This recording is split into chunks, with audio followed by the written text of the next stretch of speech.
If you haven't heard about Anchor, it's the easiest way to make a podcast. Let me explain. First, it's free. Second, there's creation tools that allow you to record and edit your podcast right from your computer. Anchor will distribute your podcast for you so you can be heard on Spotify, Apple Podcasts, and wherever else podcasts are heard. You can make money from your podcast with no minimum listenership. It's everything you need to make a podcast, all in one place. So download the free Anchor app or go to anchor.fm to get started. The stories, the hustle, the grind, the push, the pain, the time, love, the sweat, the tears, goes beyond the lights, the stage, the fame, and the message stays the same. You're listening to the Indie Takeover.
welcome to the Indie Takeover with Jeremy Gibson, your host, and the one and only, all the way from Minneapolis, Darnell Davis.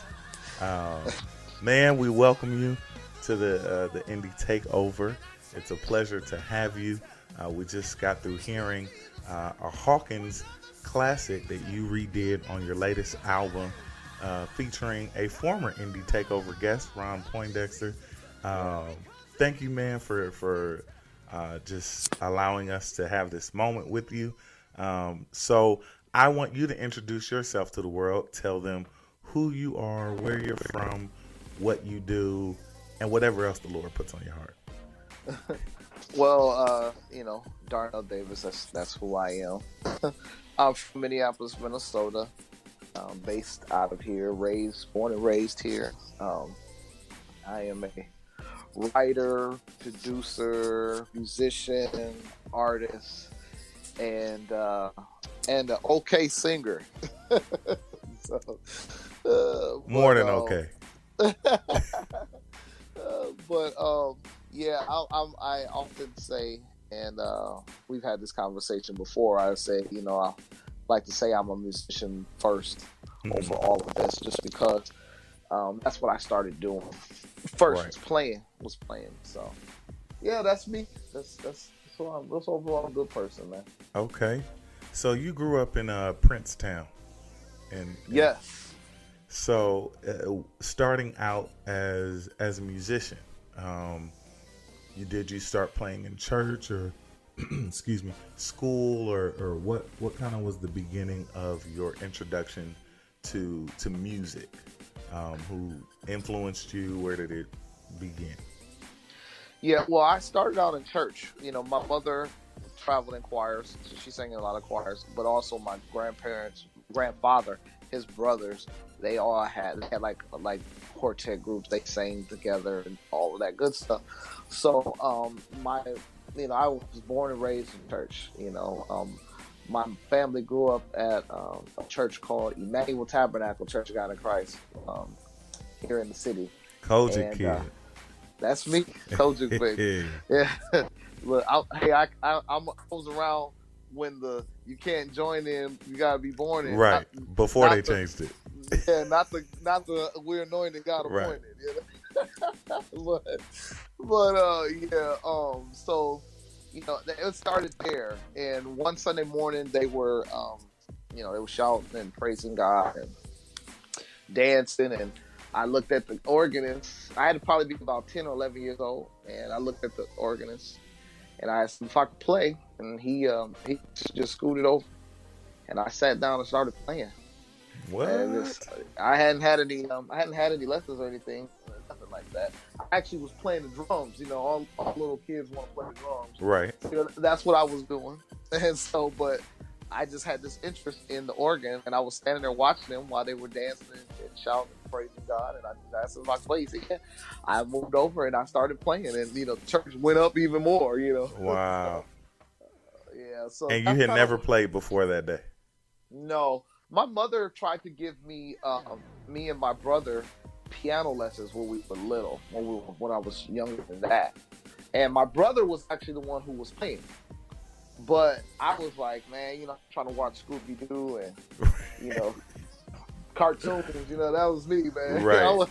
I wasn't trying to do that. So I didn't take any interest in it at all. I wasn't really the one playing. My brother was the one playing. And just out of the blue, man, I just felt like, oh, I want to play, and sat down and started playing. Wow. So you're a supernatural organist, because I've sat down at the organ several times, and it sounds a hot mess. But being from Minnesota, the place where some dynamic musicians, producers come from, where have you drawn some of your inspiration to in your, kind of your local area? And of course, just hearing the Hawkins hit, I can tell they've been an influence. Who else in music has influenced what you do and how you do it? Well, of course, being from Minnesota, from Minneapolis, you have Prince, who is a big influence. The city here pretty much, it's just Prince town. It revolves around. Yeah. It pretty much revolves around. It revolved around Prince, and so that sound with the funk and the rock and the soul and R&B all combined together it has played a very important part in the sound and styling of music, as well as Jimmy Jam and Terry Lewis. Flight Time Productions. They were also another inspiration here, as well as Sounds of Blackness, because they're from here as well. Yes. And so they were also an inspiration, influence, but that all came from under Jam and Lewis, under the Flight Time camp, as well as like Mint Condition. So all of those all were they're all here, and that's all part of Jimmy Jam, Terry Lewis, Flight Time Productions. That all came. So those were all like big influences for me musically. Now there are gospel artists that were here that maybe some people may know, may not know, but there was a group called Minneapolis Gospel Sound. Mm-hmm. We called them MGS, which was one of the first groups that I started playing with as a teenager. That was a big influence, as well as another group called James Greer and Company. They're from here as well, and they were another influence. So all these things kind of put together locally is kind of gives that Minneapolis sound that we have. But then there are people outside, as you mentioned, the Hawkins.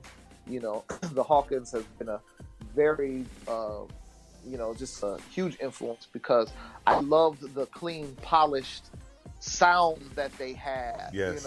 Vocally, that just was the harmonies, and just it was always tight. It's like you can see it was always tight. So that West Coast sound was just it was amazing, as well as Andre Crouch, who was another influence because of his the production of what he did. It was always top notch. Yeah. And he always had like the top cats playing on it. Right. That was amazing. So, and then Thomas Whitfield was another inspiration of mine. And I like just, he was a musician. So his training and chording and,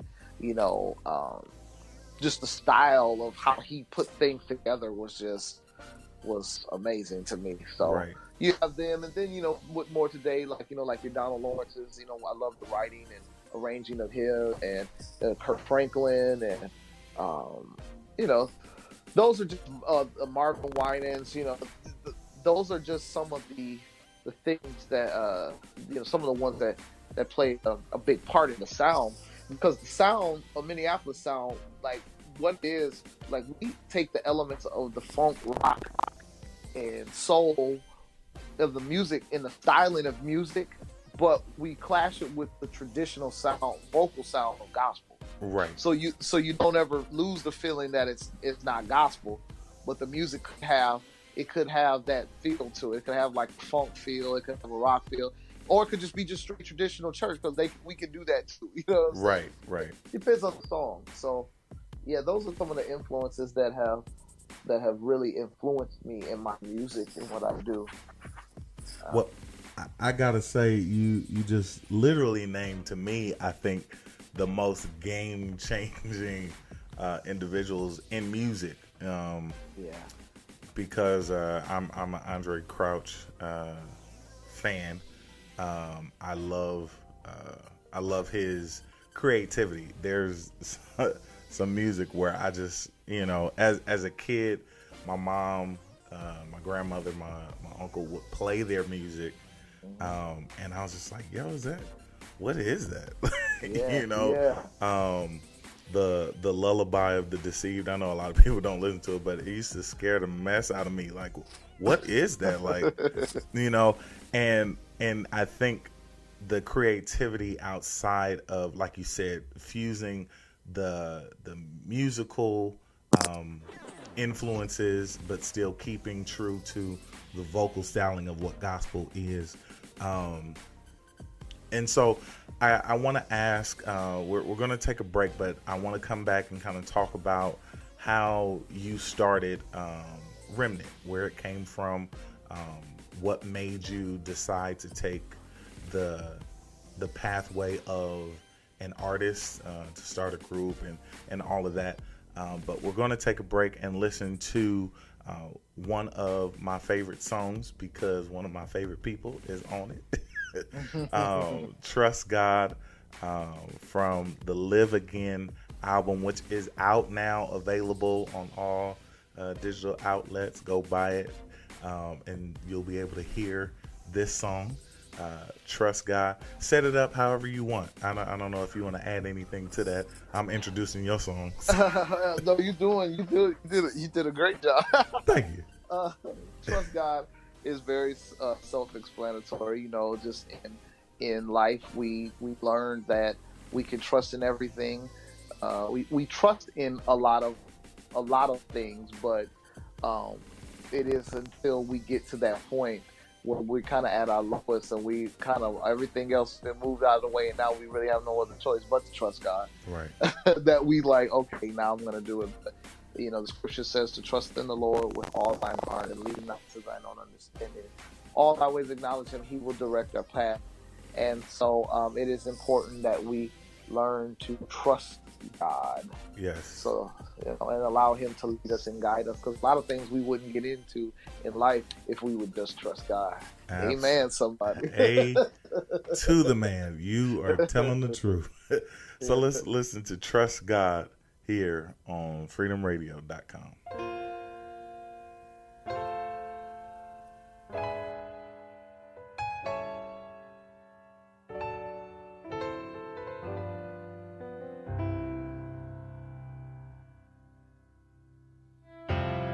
Put your trust in him.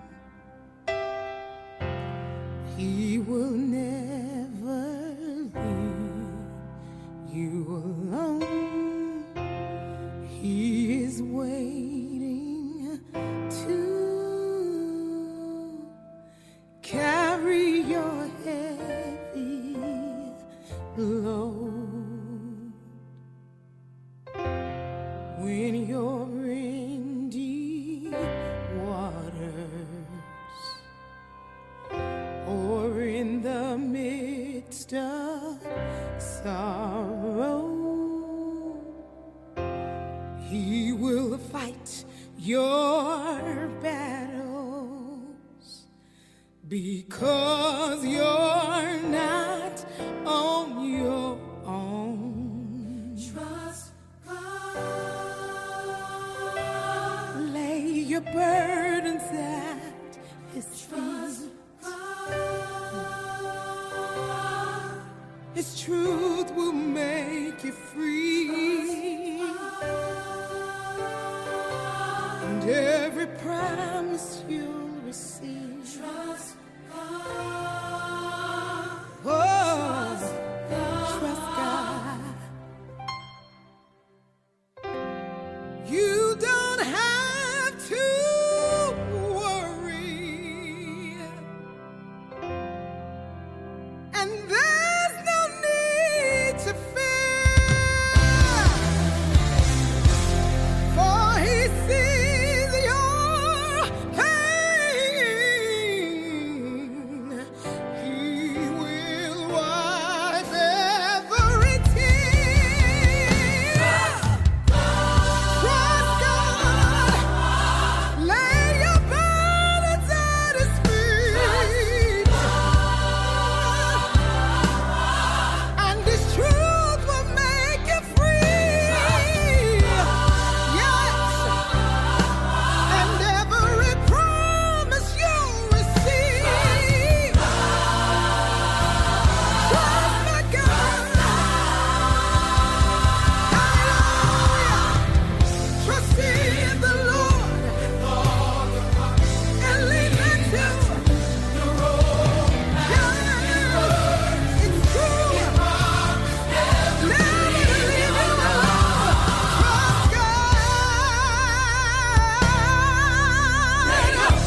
trust God.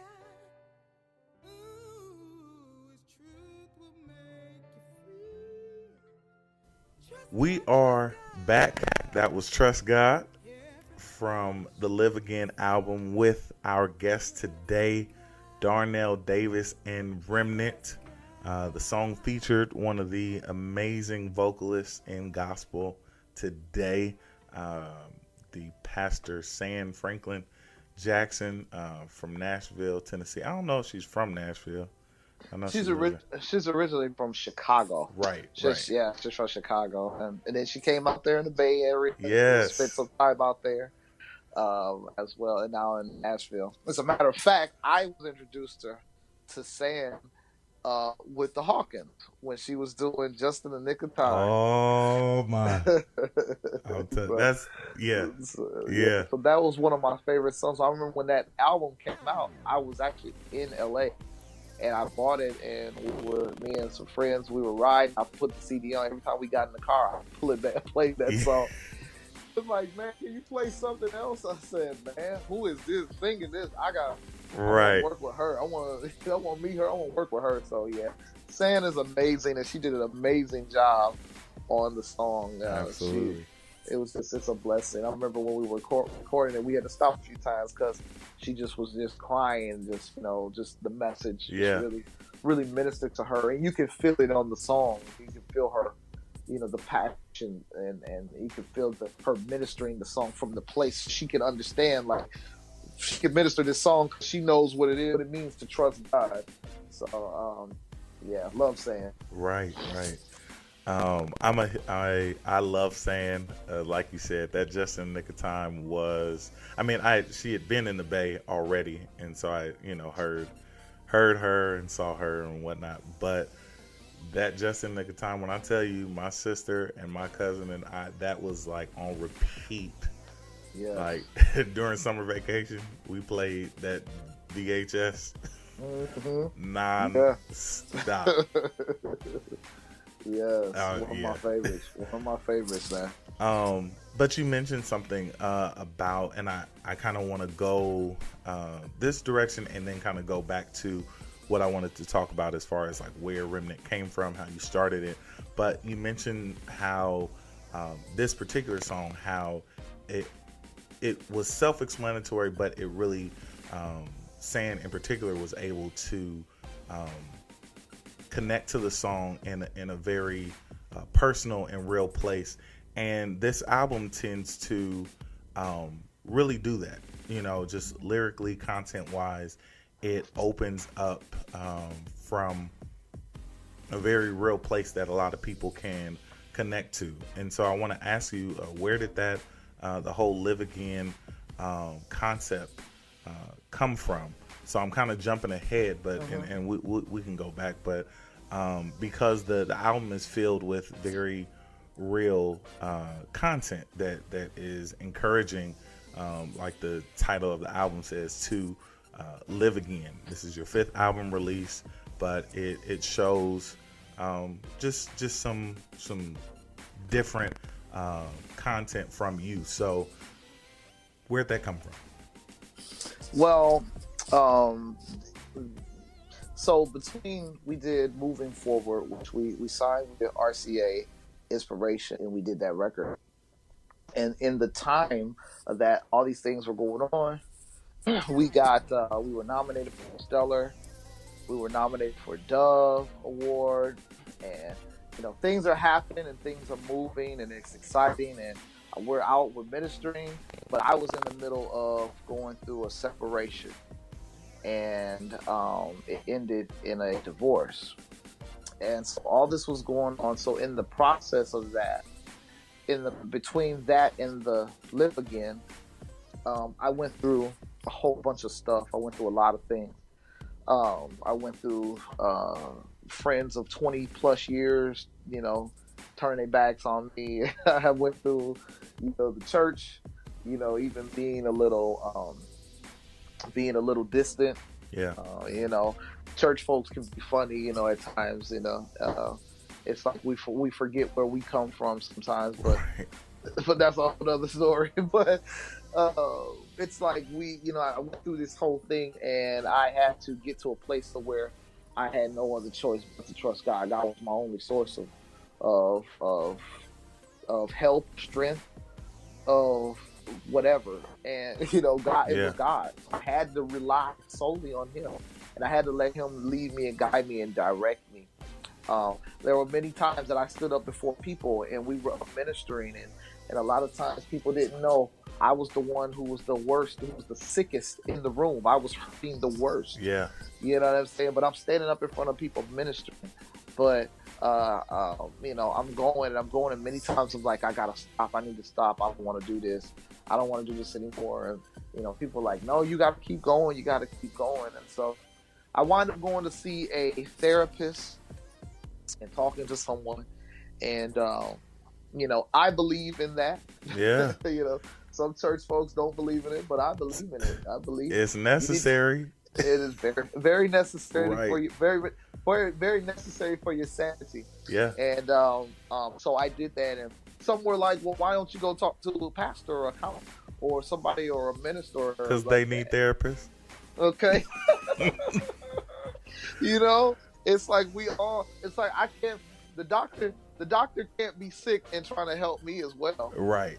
Right. You know what I'm saying? And so I'm like, I need to and there was some to go talk to somebody, and there were some things that were brought out as I was talking. There were a lot of things that I had dealt with from my past. There were a lot of things that I hadn't healed from, which had me rather in a place of going through a lot of the stuff that I'm going through, a lot of the challenges, and it was hindering me from reaching the my new place, my new season, my future. And the past is the past, but the effects of the past will hinder you or slow you down from reaching where you need to be. Mm-hmm. And so I dealt with those things. One of the things was abandonment issues. My father left the house when I was probably about 13, 14 years old. He left the house, and then I had both of my older brothers. One he was 19. I was 14 at the time. He was 19. He was murdered by the police. Wow.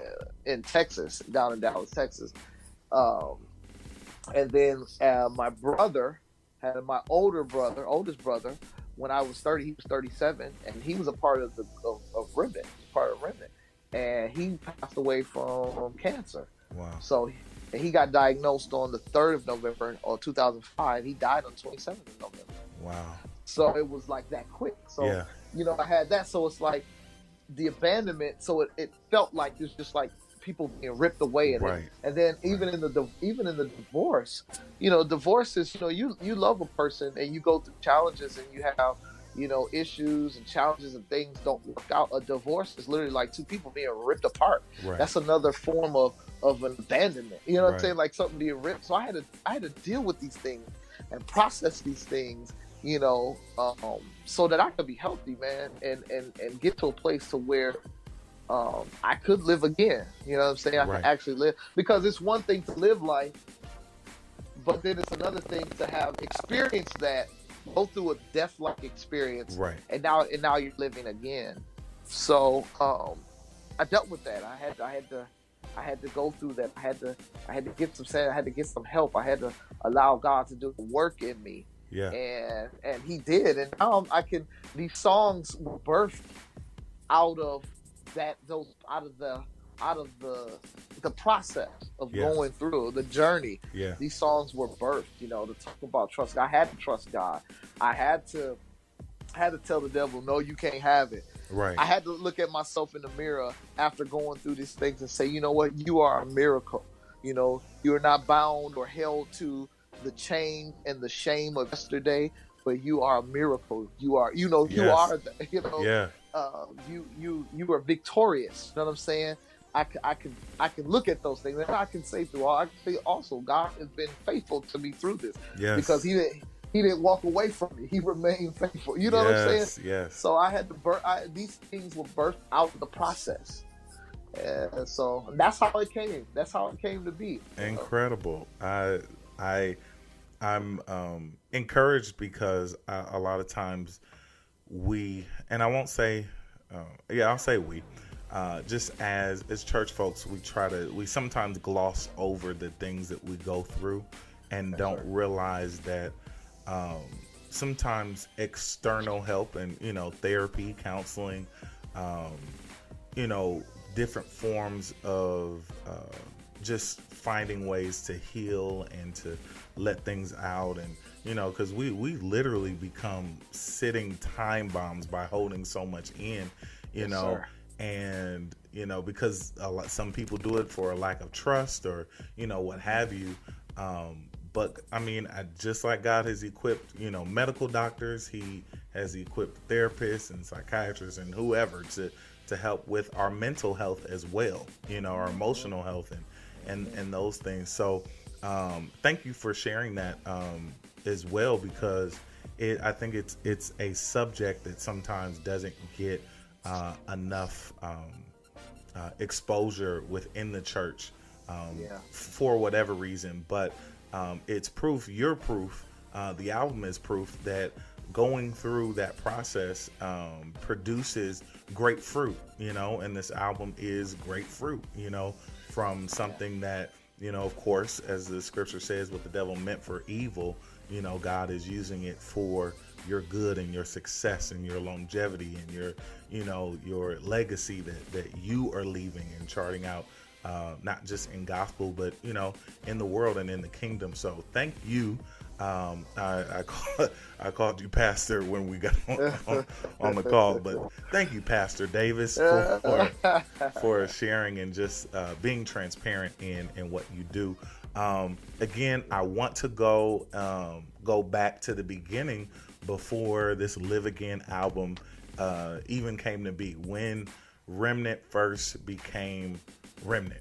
Where did that come from? When did you decide, yo, I'm gonna get up off this organ, off the drums, or maybe not get off of it, but I'm going to start a group, or I'm going to do the solo thing? How did that happen? Well, I was a part of a group called Excelsior, Mm-hmm.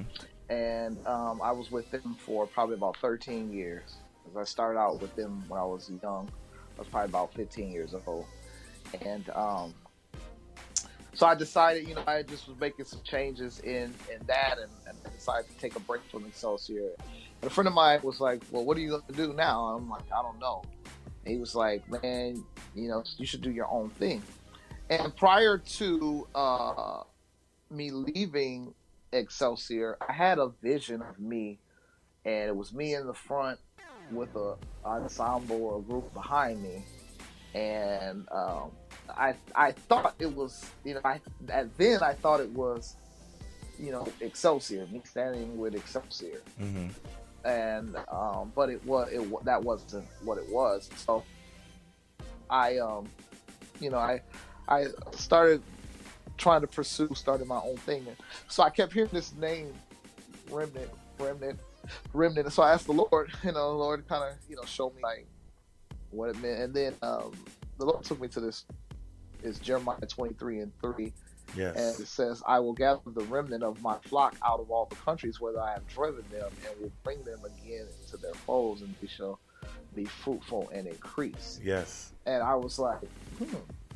And so it was funny because the group started out with 6 people in my basement, with 6 singers. That's originally what it was going to be, 6 singers.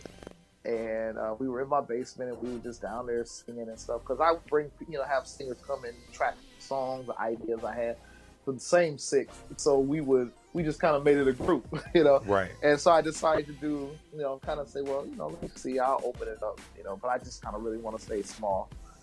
After 2 rehearsals, it was 15 people. So, Wow. and it's been that ever since. But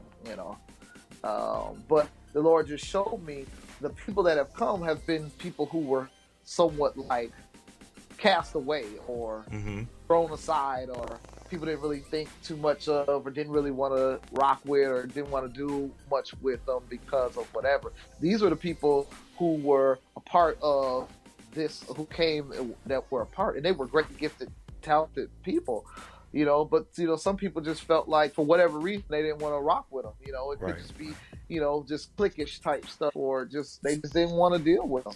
But these were the people that were a part of this ministry. This is who came, and God used it, and the scripture said that they would be fruitful and increase. Yes. Yes. And so over time, that's what's happened. We've been fruitful, and God has increased. He's enlarged our territory. He's done great things. So he's just holding true to his word of what he's based this ministry, or the basis of this ministry. He's holding true to his word. And so that's where Remnant came from, and we've been going strong, ever since. So that's been like 2006. Yeah, like 2005, I'm sorry, we started. And we've been going strong ever since. I love my group. I love it, and I'm sure they love you too. Yeah. Just as a leader, I can tell the place that you speak from, that you are a great leader to the group. I want to listen to one of my favorite songs. I call it my cardio song. I'm Still Here. So we'll take a quick music break and listen to I'm Still Here from Darnell Davis and Remnant on freedomradio.com. Come on, everybody, clap your hands. Come on. Let's have a little church up in here. Song says, I still made it and I'm still here. Come on, say, through hard trials, say. Through hard trials. And temptation. Yes, I'm standing. Yes, I'm standing. Because he kept me. I'm victorious, said y'all. And I'm more than a conqueror.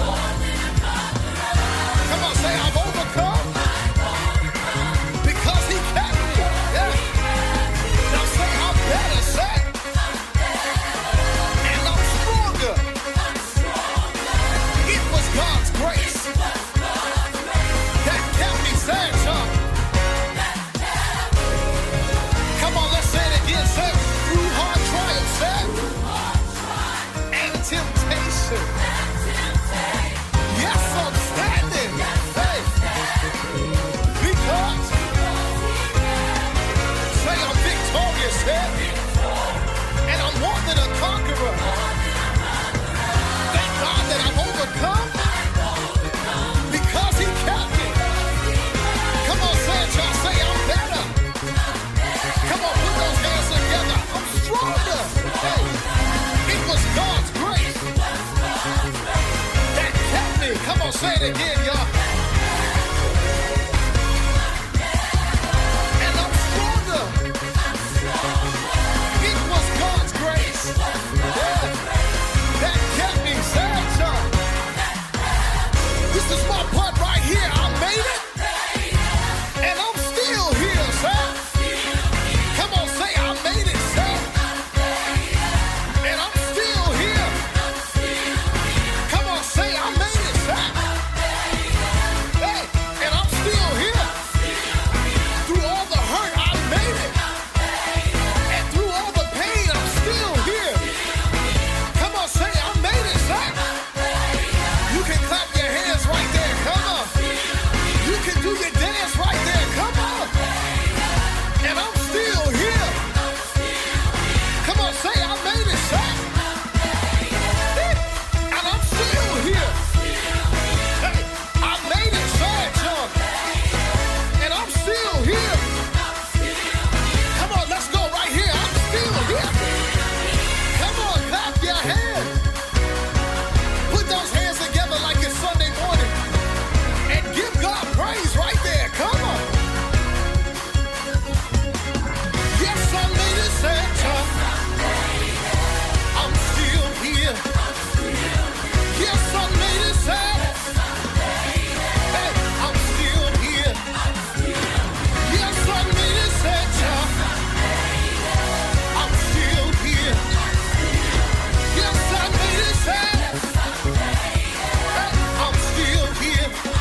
We are back at the Indie Takeover, and the moments that we have been able to share and spend with Darnell Davis, leader extraordinaire of Darnell Davis and the Remnant, has been absolutely incredible.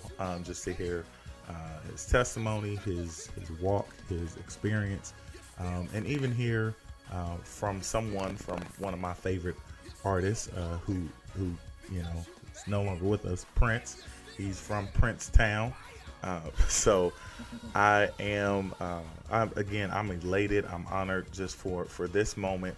And just as an artist, I want to ask you, for those that are listening that are up and coming artists, independent artists, those kind of in the trenches on the journey of music, being in the industry, because you yourself, you've been independent, signed to a major record label, have done albums and charted on Billboard. You've done incredible, significant things that some people can only dream of. What advice would you give to someone that's sitting at home or in their car or at work, listening and saying, man, I want to be able to do that one day. I wish that was me, or they have dreams and goals. What would you say to them, based on your experience? What advice would you give? I would say, pursue your dream, go after your dream, and if it's what you really want to do, it's in God's plan. It will happen, but it will happen in God's time. Yes. A lot of times we especially a lot of indie artists, we want to rush the process because we feel we may have a product that is just as good as what is major and what everyone gets to hear and what everyone gets to see. Right. And we're going through, and we get discouraged because it's not happening for us like it's happening for another. And God's time is perfect, so it will happen in the time that it's supposed to happen. Yeah. And and just do what you do and move in the timing of God, and not be affected by the next person, because a lot of times we are focused on what the next person is doing and how they're moving, so we want to try to operate and try to do that as well, but that might not be the way for you to do it. Right. A lot of times God operates in very unorthodox ways. He operates in ways that are not always we don't always comprehend. You think of the story of them marching around the wall in silence for 6 days and then shouting, and then the walls come down to go Right. possess the land. Like, that's unorthodox, because when you think of it, it's like they're marching around, but the Canaan people were ready for battle. They were Right. ready to battle. Right. But here these of us are marching around in silence. They're just marching, and then they shout, and then the walls come down. They go and take it. Well, that's unorthodox. So I say that to say that you have to, rely on God and the plan of God and the strategies of God, and trust Him in those, and that it will produce great things for you. You will experience great things. So just keep doing, keep writing, keep doing, doing, and be a family. This is something I stress to many groups. Learn to be a family. Yeah. Because it is hard to stand up and minister to people, and everybody and people that you on the platform with, y'all don't get along, or y'all got a bunch of beef going on, or you got a whole lot of whatever. We just lost one of our one of the girls, a part of my team. She was in a group. She was a part of my team, and we lost her this past Thursday.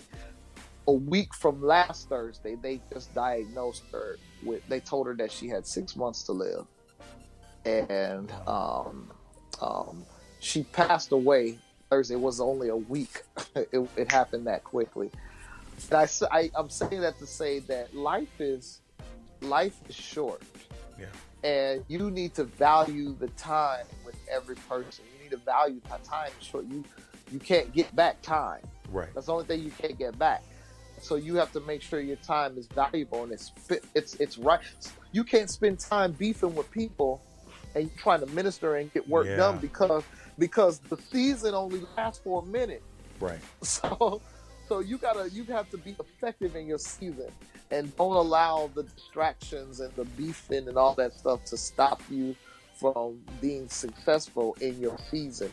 So learn to be a family. And I understand in family, you don't always get along with everybody. In fact, you have your little things, but family is family. One thing about family, you find a way to work through it. You know what I'm saying? You'll find a way to work through it. So it's challenging. It depends on some families. Some families, they have major issues and stuff, but family is family, and you'll find a way to work through it. Just find a way. Be a family. I can't stress that enough. Be a family. Yeah. Absolutely. That is wisdom. That is some good knowledge and advice. And so before we go, I do this with every guest. I ask some extremely random questions, and so I'll start with this. If you could pick one of these 4 superpowers, what would it be? To read minds, to fly, to be invisible, or to teleport? I would say read minds. I would want to read minds because I would want to know, first if I walk in a room, if what a person is thinking. I want to know what they're thinking. Right. Do I need to? Do I need to not be around you? Right. Are you telling me the real? Are you actually telling me the truth? Exactly. So I would want to read minds. Okay. Next question would be: if you had to watch one of these sitcoms for the rest of your life, this is the only sitcom that you could watch, what would it be? The Cosbys? Now, mind you, this is going to be from my favorites, but the Cosbys, Martin, Living Single, or it just left me. What's the show? Family Matters. It'll be Martin. It'll be Martin. I'm a Martin fan. Yes, sir. I'm watching Martin all the time right now. Exactly. Yeah. I just wish at the end of that series that Gina and Martin could have just reconciled somehow. I know, because that last season, it was like, oh, okay. Yeah. They had to end it. It was nothing to do. Yeah. Yeah. Oh, but yeah, that was classic TV. Yes, it is. Absolutely. And I'll end with this final question. If you had to pick this place to eat, and I don't know if they have this in Minnesota. Do they have Chick-fil-A out there? Mm-hmm. Okay. Chick-fil-A, Popeyes, KFC, and do they have churches out there? Not anymore. We used to have churches. Yeah, churches is dying away, but yeah, it's too greasy. Right. And I personally don't think it's real chicken because churches had the biggest pieces of chicken ever. Well, at least out here they did. Well, listen, that whole chicken meat, that discussion, that's a whole other interview because trust me, I have my thoughts and theories on all of that. You watched What the Health? I haven't seen it yet. That's the thing. I haven't seen it yet. I won't watch it. Yeah, I haven't seen it, but I do believe that they are, the government is poisoning us. Oh, absolutely. Food. And they're pumping the stuff in and I believe it's in the meat, and I believe it's in our dairy. Oh, absolutely. So, but we can get into that. But if I had to of the 4, it would probably be Popeyes. Yes, sir. Yeah. You said all great answers, so you're a winner in my book. So we're going to end and listen to the title track, the current single off of your latest release, the Live Again album. It's the title track again. So Before we play it, I want you to share all your social media info, ways that people can contact you if they want to bring you to their cities, how we can stay in touch and follow you. Yeah, I'm on Facebook. So on Facebook, it's Darnell Davis Music. That's Muzik. That's how music is spelled. And the same thing on Instagram, Darnell Davis Music, Muzik. We have our group page, Remnant group page, and it's Darnell Davis Music. Music is spelled the regular way, Musik, as well as our website, darnelldavismusic.com. Music is spelled the regular way, Musik. And if you're looking to, book us or whatever, you can reach out to us at Remnant Music, Muzik, @gmail.com. Yes. And we'd love to come and be a part of the city. Please, please, please, please download the CD. Yes. Buy the CD. It's available on iTunes, Amazon, Google Play, all digital outlets. Please go and support. Let's keep this music going and keeping it alive. And the way that we do that is by supporting, buying this music. So please, please, please go support. If you see me, I'm really skinny. I need to eat. Oh, you are hilarious. Well, I got mine, so you could go get some Popeyes. Right. But thank you so much, Darnell, for spending this time with the Indie Takeover. We are signing out with one of my other favorites from the album, the single Live Again and Again. However you want to set it up, if there's anything special you want to add. Well, let me say first, thank you, man, for the interview, man. It's great, man. It's chatting and all that stuff. It was great. My pleasure. Please, you guys, get the record again. This song here, Live Again, this is the testimony here. Get up. You got life to live. Get your second win. Live, you guys. Yes. You can do it. Yes. Your situation, your current situation, the state of where it is may seem dead, but that's not the end all. You can live from it. So get up and live. Absolutely. This is Live Again on freedomradio.com. Come on, everybody, clap your hands.